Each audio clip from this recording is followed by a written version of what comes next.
Bonjour et bienvenue. Vous écoutez On Show, le podcast du Louvre Abu Dhabi qui accompagne votre visite. Je suis Aïcha Alamadi, assistante de conservation au Louvre Abu Dhabi. Aujourd'hui, je vous invite à découvrir, ou plutôt redécouvrir avec nous, l'un des genres de cinéma les plus populaires à travers le monde, avec notre nouvelle exposition Bollywood Superstars, histoire d'un cinéma indien. En compagnie des commissaires de cette formidable exposition, Julien Rousseau et Hélène Kessous, nous allons plonger dans la riche histoire et les multiples origines du cinéma indien, ainsi qu'au cœur des traditions et arts du spectacle populaire du sous-continent indien, afin de vous dévoiler ce qui constitue de nos jours l'une des plus grandes industries cinématographiques au monde et un phénomène international. Hélène Kessous, Julien Rousseau, c'est un plaisir de vous accueillir à l'entrée de cette nouvelle exposition Bollywood Superstars, histoire d'un cinéma indien. Hélène, dites-nous, qu'est-ce que Bollywood ? Qu'est-ce que Bollywood ? C'est une excellente question. Bollywood se définit par 2 critères. C'est un cinéma populaire du nord de l'Inde, en hindi, qui est la langue parlée dans cette région. Le terme Bollywood est apparu dans les années 1970. Avant cela, on parlait de cinéma indien ou de cinéma populaire indien. Mais le mot Bollywood en lui-même remonte aux années 1970. Donc, en résumé, rappelons-nous que Bollywood est un cinéma populaire du nord de l'Inde, produit à Bombay. Cette ville s'appelle maintenant Mumbai, mais le B vient de Bombay. Julien, pouvez-vous nous parler de la structure de l'exposition ? L'exposition est divisée en 3 parties principales. La première s'intéresse aux origines de ce cinéma, l'histoire des dispositifs pré-cinématographiques, du théâtre d'ombre aux peintures des conteurs ambulants, tous très liés à cette toute première forme de cinéma. La deuxième partie aborde les films historiques. Les visiteurs pourront y voir des œuvres majeures de l'art moghol et rajpout. Et on conclut avec les acteurs, les superstars de Bollywood. Nous nous tenons à présent à l'entrée de la première partie qui est caractérisée par un rouge profond à la teinte chaude. Parlez-nous de ce choix de couleur. On voulait absolument qu'en entrant dans l'exposition, les spectateurs ressentent cette couleur rouge, si chaleureuse et omniprésente en Inde. On a tenté de reconstituer le plus fidèlement possible la couleur du fort rouge de New Delhi. C'est aussi la couleur des pierres des sculptures du nord de l'Inde, celle du grès rouge par exemple, et une couleur prédominante dans la peinture. On verra plus tard que cette couleur véhicule des émotions dans différentes expressions artistiques en Inde. La peinture et bien sûr le cinéma. C'est donc une couleur qui résonne dans différentes disciplines artistiques. Julien, comme nous l'avons dit, nous sommes au tout début de l'exposition, près de l'entrée, et nous faisons face à ce rideau transparent sur lequel est projeté Kabi Kushi, Kabi Gam. Et à notre gauche, nous avons une lampe à huile de temple doré. Pouvez-vous nous dire quel est le lien entre ces 2 œuvres ? On a choisi cet extrait de film pour accueillir les visiteurs. Un film qui fait aussi écho aux objets présentés tout autour de nous, en particulier cette lampe à huile, utilisée lors de rituels hindous liés à la lumière, et notamment lors d'offrandes faites aux dieux. La lumière est également liée à la vue, et on développe le concept et l'importance de la vue dans la civilisation et l'art indien tout au long de l'exposition. Un concept évidemment très important au cinéma, et particulièrement au début du cinéma indien, avec toute la magie des premières images animées. Vous avez évoqué la vue. Pouvez-vous nous parler de la notion de darshan, qui est l'un des fils rouges de cette exposition ? C'est un concept fondamental dans l'art indien, qui devrait être facile à comprendre pour les visiteurs à travers les œuvres présentées. Et par l'explication de ce concept, on pense qu'ils auront ainsi une bonne compréhension de l'art indien. La première peinture de l'exposition, par exemple, accrochée face au film, présente une scène de darshan. Le darshan est un échange de regards entre une image sacrée, un roi ou un lieu de culte, soit quelque chose de très puissant, et un visiteur, quelqu'un qui peut regarder en retour. On voit ici des brahmanes, c'est-à-dire des prêtres de temple, ouvrant les portes et rideaux d'un sanctuaire, permettant ainsi aux fidèles de voir leur dieu Krishna. Donc, si l'on résume, c'est l'acte de voir et d'être vu en retour. Et par la vue, le spectateur peut bénéficier de la protection et de la magie de l'image. Et la réciprocité entre les 2 est très importante. C'est l'essence même du concept de darshan. Comme vous le disiez, c'est voir et être vu. Nous continuons notre parcours et devant nous, à droite du rideau, il y a cet autel portatif rouge qui ressemble à un petit cabinet aux portes ouvertes et décorées, formant 4 panneaux sur lesquels se déploie un ensemble de personnages. Julien, qui sont ces personnages ? Ce sont les protagonistes d'une épopée bien connue, le Ramayana. Et cette épopée fut l'une des premières histoires à être adaptée en film, car elle fait partie d'une longue tradition dans l'art indien. Quand les premiers réalisateurs l'ont adaptée, cette histoire avait déjà plus de 2000 ans. Ces épopées très anciennes continuent d'être adaptées au cinéma, à la télévision, en film et en série. C'est pour cela que nous souhaitions mettre en avant cet art populaire, les récits contés traditionnels, car les premières formes de cinéma participaient aussi à cette tradition de conteurs ambulants, se déplaçant de village en village. Quelle est l'histoire du Ramayana ? Quels en sont les événements principaux ? Le Ramayana est l'histoire de Rama, l'un des avatars de Vishnu. Avatar signifie descente, et donc le dieu Vishnu vient sur terre sous les traits de Rama, une forme plus humaine, afin de se battre contre les démons et ainsi sauver sa femme, Sita, capturée par ces démons. Cette histoire illustre le pouvoir des dieux de restaurer l'ordre universel. Si je peux me permettre de rajouter quelque chose, Rama est un personnage très important au cinéma. C'est en effet le symbole de l'homme parfait. C'est le prince parfait. Et le cinéma a atteint une importance telle en Inde que même si le film n'est pas un film mythologique, Rama fait tout de même partie intégrante du personnage. C'est le héros parfait, idéal. Ces épopées sont aussi des drames extrêmement populaires auprès des spectateurs. On y retrouve une histoire d'amour entre Rama et Sita, de l'action avec la guerre de Rama contre les démons, et une happy end.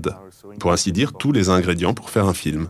On continue notre visite en passant de l'autre côté du rideau et l'on découvre au centre de l'espace un ensemble d'objets très intéressants. Julien, quels sont-ils ? Tous ces objets sont arrivés en Inde avant les débuts du cinéma, mais on continue toujours de les utiliser de nos jours. Le théâtre d'ombre, par exemple, est l'un des premiers récits cinématographiques apparus en Inde. La lanterne magique également. Lanterne qui ressemble à un ancien appareil photo, mais avec une particularité. Sur le côté, on voit un rail, et sur celui-ci, il y a une planche de verre coulissante. Oui, et on peut l'actionner soi-même. Dans cette section, nous voulions des objets qui soient interactifs. Donc ici, vous pouvez utiliser cette lanterne magique et vraiment voir comment ça fonctionne. Vous y verrez la magnifique création de l'artiste contemporaine Gitanjali Rao, qui a créé ces illustrations spécialement pour l'exposition. Et à côté de cette lanterne magique, vous pourrez vous essayer au bioscope, toujours utilisé de nos jours. Le bioscope est particulièrement intéressant car il est toujours très populaire en Inde. Dans toutes les foires, vous trouverez quelqu'un avec un bioscope. Et pour quelques roupies, vous pouvez voir les images projetées à l'intérieur. Et ça change. Tout le monde peut changer les images projetées. Donc c'est une surprise à chaque fois. On ne sait jamais ce qu'on va voir. Et c'est encore très apprécié. Dirigeons-nous à présent vers l'espace octogonal. En entrant dans cet espace, la première chose qu'on voit, c'est notre reflet. Et cela crée une sorte d'effet de miroir infini. On voit également 3 costumes et 3 écrans qui montrent des extraits dansés. Hélène, quel effet avez-vous cherché à créer dans cet espace ? On ne pouvait pas faire une exposition sur Bollywood sans parler de la danse. S'il y a une chose que les gens savent à propos des films Bollywood, c'est que tout le monde passe son temps à chanter et à danser, même si ce n'est pas vrai. Donc, avec ce dispositif, nous voulions aborder l'importance de la danse à travers une création, un montage, et ce que vous voyez sur ces écrans, c'est donc un montage réalisé spécialement pour l'exposition. Il y a trop de danses traditionnelles en Inde pour que nous puissions toutes les aborder. On a donc choisi de parler de celles qui sont les plus importantes dans le cinéma indien. Il y a par exemple l'extrait d'un film de Bollywood, en langue hindi, accompagné d'un costume de danse Kathak. On peut aussi faire ce rapprochement entre les autres extraits et les 2 autres costumes. Par exemple, l'un est un extrait d'un film du sud de l'Inde, d'un film de Kollywood, donc un film populaire du sud, et en contrepoint, on trouve un costume de Bharatanatyam, une danse traditionnelle du sud de l'Inde. On voit la robe Kathak à gauche, c'est la robe verte. Oui. Et au centre, c'est un costume plus traditionnel, on peut dire. Plus traditionnel, plus folklorique aussi. Et à droite, il y a la robe verte dont on vient de parler. Celle au centre va avec l'extrait du film Bollywood Khalnayak. On espère que les visiteurs sauront apprécier le montage qui a été effectué et qui nous plonge au cœur de la danse, qui donne vraiment l'impression de rentrer dans la danse et de danser avec les danseurs eux-mêmes. Nous quittons maintenant l'espace octogonal et tournons à droite pour passer à la deuxième partie de l'exposition.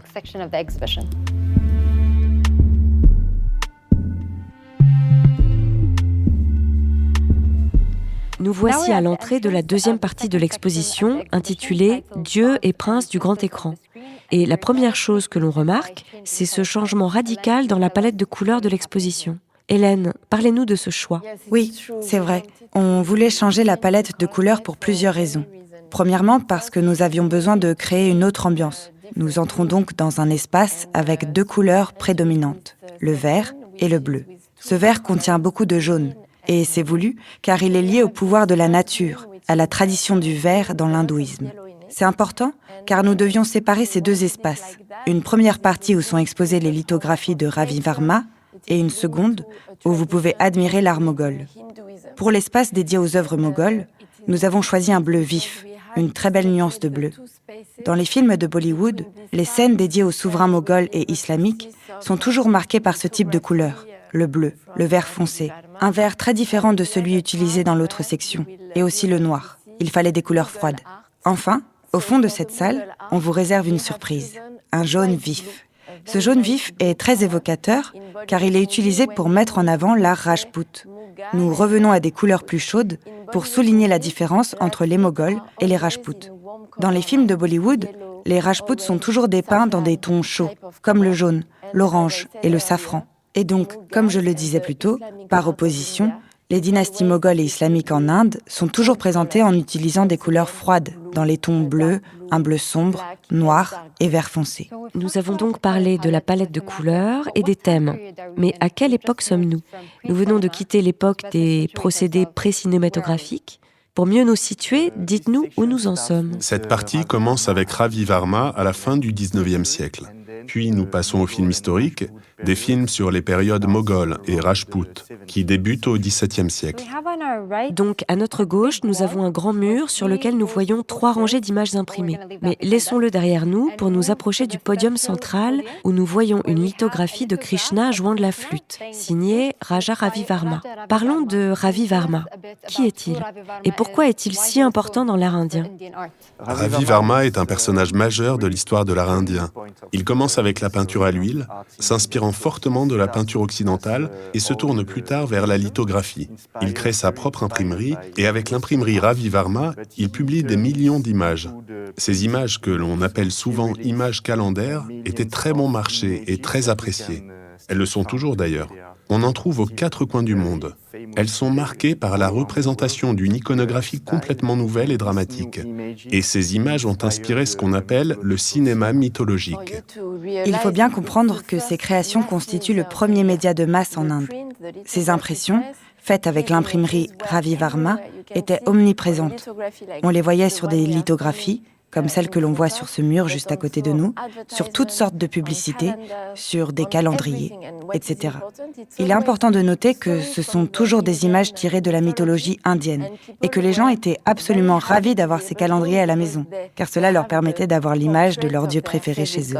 Si l'on regarde juste au-dessus de nous, il y a cet écran suspendu sur lequel est projeté un film en noir et blanc d'un autre grand nom, mais cette fois du cinéma, Dada Saheb Phalke. Quelle est la relation entre les deux et qui est Phalke? Dada Saheb Phalke est reconnu comme étant le premier réalisateur indien. Il a réalisé le premier long métrage du pays. Et il y a un lien très fort entre les deux, puisque Dada Saheb Phalke a travaillé dans l'imprimerie de Ravi Varma pendant plus de 10 ans. Et si vous regardez la manière dont Phalke représente Krishna dans ses films, vous verrez qu'il s'inspire énormément du travail de Ravi Varma, que nous voyons sur la lithographie exposée sur le mur ici à gauche. Il y a une histoire amusante que j'aime raconter à tout le monde. Phalke regardait un film français, La vie et la passion de Jésus-Christ. Il était à Mumbai et, fasciné, il s'est dit « S'ils peuvent faire ça avec leur unique Dieu, nous, en Inde, on a des milliers de dieux, ça me fait donc des milliers d'histoires à raconter. » Et c'est ainsi que le cinéma mythologique est né. On contourne le podium et on avance vers la projection sur le mur à notre droite. En se retournant et en faisant face à l'espace, on découvre une grande variété d'objets. Il y a une vitrine de poignards et de dagues des collections Al-Sabah et du Louvre d'Abu Dhabi. Des armures, des bijoux. Cela nous donne un aperçu du contexte historique. Que peut-on dire de cette section, Julien? Effectivement, dans cette partie de l'exposition, vous pouvez admirer des chefs-d'œuvre de la période moghole, notamment ces remarquables dagues. Pouvez-vous nous en dire plus sur la dynastie moghole et à quelle période elle a régné?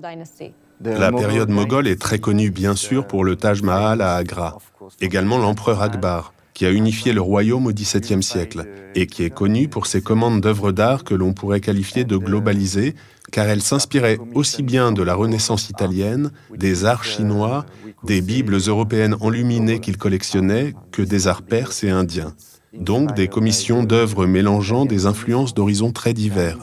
Et c'est notamment pour cela que cette période fut une grande source d'inspiration pour le cinéma. La splendeur des arts, le pouvoir de l'empereur, le romantisme de l'histoire d'amour entre Shah Jahan et Mumtaz Mahal, l'histoire du Taj Mahal. Cette époque a tous les ingrédients d'un blockbuster. Hélène, pouvez-vous nous parler du lien entre les périodes mogholes, Rajput, ces objets exposés autour de nous, et le développement des films historiques, ainsi que plus tard l'apparition de ces blockbusters? Tout cela est très lié. Quand vous regardez ces objets magnifiques, vous voyez qu'ils sont en eux-mêmes des objets cinématographiques. En effet, quand on regarde les films les plus anciens, notamment le film en noir et blanc projeté ici, Shiraz, on y retrouve la grandeur de l'art moghol à l'intérieur du palais et dans les bijoux, les costumes qu'ils portent. Et ce qui est particulièrement intéressant ici, c'est que ce ne sont pas des costumes de cinéma, mais des costumes historiques. Et donc, dans cet extrait, si on le regarde à l'aune de cette partie de l'exposition, ce qui est fondamental, c'est de voir que tous ces objets, ces techniques et cet art magnifique ont inspiré le cinéma. Bien sûr, parfois Bollywood va plus loin. Il y a encore plus de bijoux, plus de broderies, plus de couleurs, plus de tout. Mais le cinéma est censé nous faire rêver. Donc, naturellement, Bollywood va parfois encore plus loin. Nous nous déplaçons maintenant entre les deux podiums et nous nous arrêtons devant une armure de la collection du Louvre Abu Dhabi.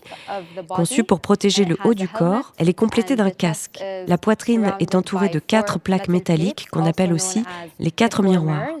Julien, pouvez-vous nous en dire plus sur cette œuvre? Cette armure moghole est l'un des chefs-d'œuvre de cette exposition. C'est assez rare de posséder une pièce comme celle-ci, de cette époque, dans une collection de musée. C'est une véritable œuvre d'art, même si elle a été conçue pour faire la guerre. On remarque aussi des correspondances dans les motifs floraux de l'armure et ceux des djali, les panneaux ajourés que l'on trouve tout près de l'armure. On peut aussi les retrouver dans certains extraits du film projetés sur le grand écran juste à côté de l'armure. Je me permets de rajouter que, juste en face, vous verrez une autre armure. C'est une armure Rajput, car dans cette section, on a voulu représenter l'art moghol d'un côté et l'art Rajput de l'autre. Non pas pour les opposer, bien au contraire, pour les faire dialoguer l'un avec l'autre. Vous verrez ainsi des correspondances à travers différents types de broderies, de fleurs, de motifs qu'ont en commun les deux dynasties. Cette armure du Louvre Abu Dhabi est donc sur le podium bleu, car elle est moghole. Comme on l'a dit tout à l'heure, le bleu caractérise ici les œuvres mogholes et l'art Rajput est présenté dans une vitrine à fond jaune, la couleur choisie en lien avec la dynastie Rajput. Exactement. Poursuivons notre parcours pour découvrir la prochaine partie de l'exposition.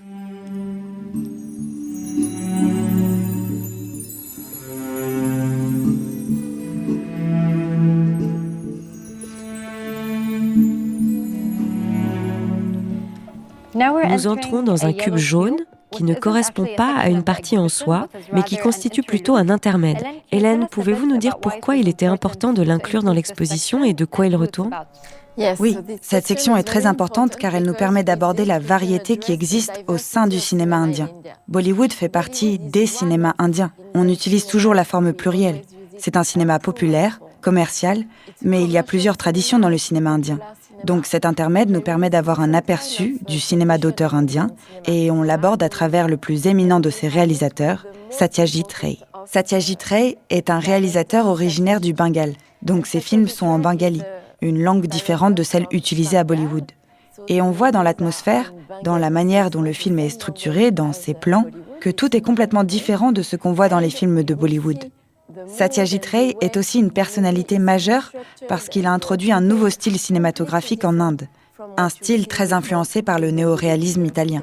Son réalisateur préféré était Vittorio De Sica d'ailleurs. Il utilisait ce genre de cadre et de temporalité dans ses films pour raconter des histoires indiennes. Et personne n'avait jamais fait un film comme cela auparavant en Inde. C'est aussi la raison pour laquelle ces films ont un tel succès en France, notamment au Festival de Cannes. On quitte maintenant ce cube jaune vif pour entrer dans un espace bien plus sombre où le bleu prédomine. À l'entrée, on voit un guichet de billetterie qui sert de cadre à la projection du film Sholay. Pouvez-vous nous parler de ce qui a inspiré cette installation? Eh bien, je crois que cet espace est mon lieu préféré de l'exposition, car ce qui l'a inspiré est ce qu'on appelle les single-screen cinemas, c'est-à-dire ces cinémas à écran unique. Ces single-screen cinemas ont été pour la plupart construits dans les années 70 et sont d'inspiration art déco. Et cette exposition est l'occasion de voir une magnifique reconstitution d'une de ces salles de cinéma. On peut s'asseoir sur les sièges prévus à cet effet, ou par terre si vous préférez, pour parler de Cholet, tout en profitant de cette projection. Elle dure 6 minutes. C'est l'extrait le plus long de cette exposition parce que vous vouliez recréer la sensation d'un vrai cinéma. Pourquoi avoir choisi Cholet ? On a choisi Cholet pour plusieurs raisons. La première est que c'est l'un des films les plus importants des années 70. C'est l'un des premiers films qu'on a qualifié de film Bollywood. Et il est en quelque sorte né avec l'apparition du terme dans les années 70. Un autre nom qu'on utilise parfois est celui de film masala. Masala désigne un mélange d'épices. Et ce terme est utilisé parce qu'on trouve différents genres cinématographiques dans les films de Bollywood. On y retrouve de la romance, de l'action, du drame, il y a de tout. Et Cholet tient une place particulière car il entre aussi dans le genre du western curry, comme inspiré d'un film de Sergio Leone. Et il est complètement différent de tout ce qui avait été fait auparavant. J'ai aussi choisi Cholet parce que c'est l'un de mes films préférés. Dans cet extrait, on voit Amitabh Bachchan qui incarne le héros, jeune et fort, qui va défendre un village contre des méchants. On l'appelait souvent l'Angry Young Man, ou le jeune homme en colère. Et ici, il va se battre dans un petit village au fin fond de l'Inde. J'ai choisi cet extrait en particulier car c'est l'un de mes passages préférés du film. J'adore la musique au début, la manière dont il incarne ce cow-boy solitaire à la façon indienne. On le voit arriver dans le village et première chose qu'il fait, il tombe amoureux. Et ça, c'est très Bollywood. Absolument. Donc, dès le début, on sait que ce sera plus qu'une simple scène d'action. Il y a une histoire d'amour dans cet extrait, et c'est pour ça que je l'aime autant, je pense.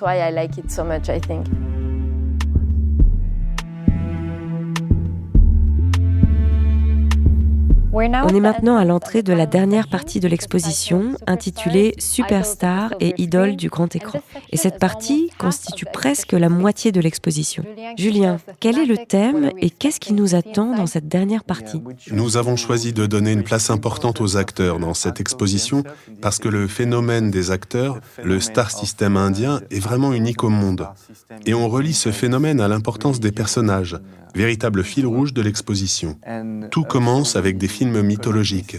Les personnages historiques, comme les rois célèbres, et maintenant dans la société moderne, les acteurs eux-mêmes ont une importance inouïe. Ils sont aimés comme nulle part ailleurs, comme on peut le voir dans le film For the Love of a Man, à propos de Rajinikanth, la superstar originaire du sud de l'Inde.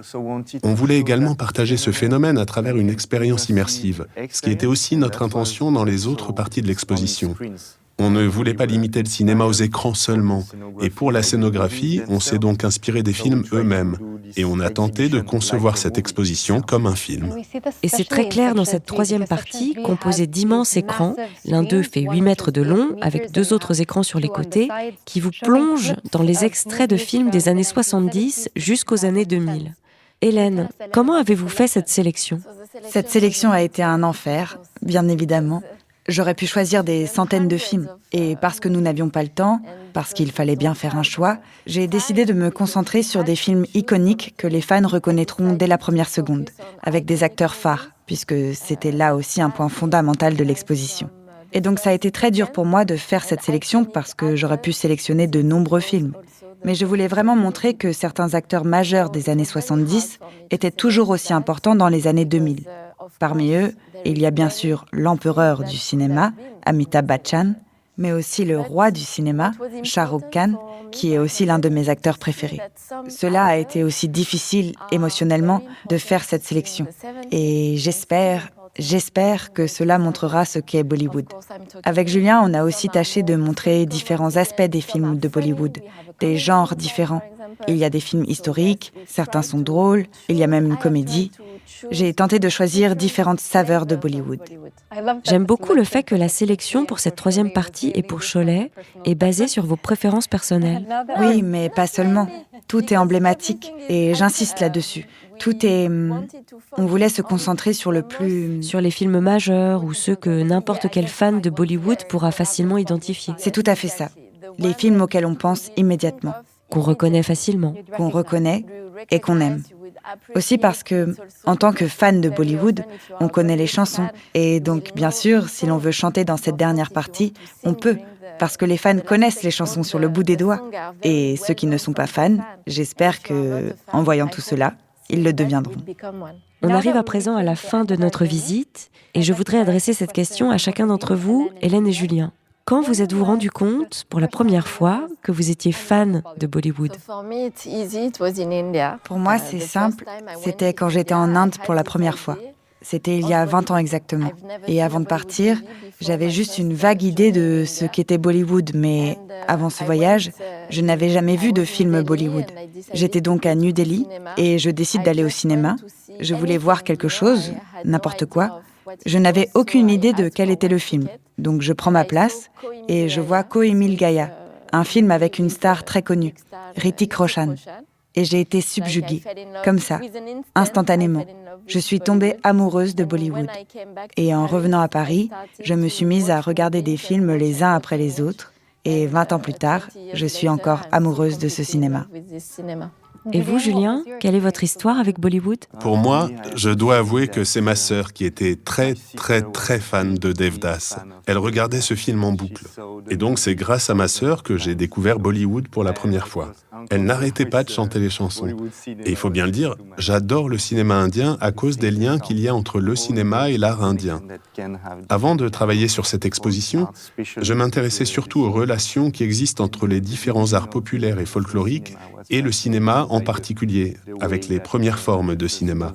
J'étais fasciné par la manière dont les premiers réalisateurs ont donné vie aux iconographies à travers l'image animée.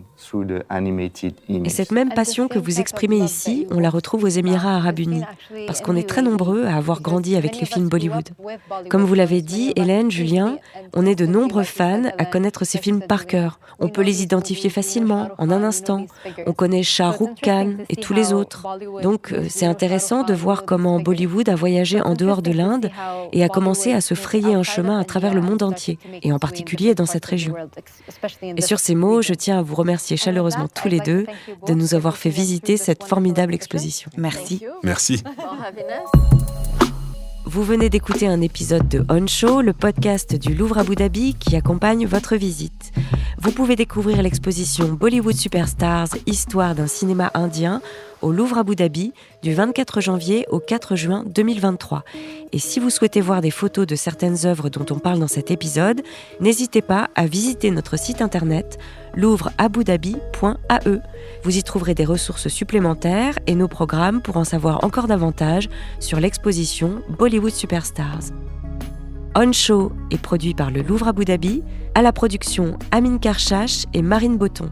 Enregistrement par Amin Karchash et Richard Hagan. Post-production, musique et mixage, Making Waves. Préparation et script, Marine Botton et moi-même, Aïcha Alamadi, qui ai eu le plaisir de vous accompagner pour cet épisode.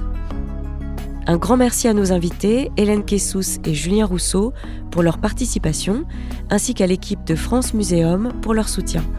Cet épisode est également disponible en anglais et en arabe sur l'application mobile et le site internet du Louvre Abu Dhabi. Si cet épisode vous a plu, n'hésitez pas à le partager avec vos amis. Merci de nous avoir écoutés et à bientôt pour nos prochains épisodes.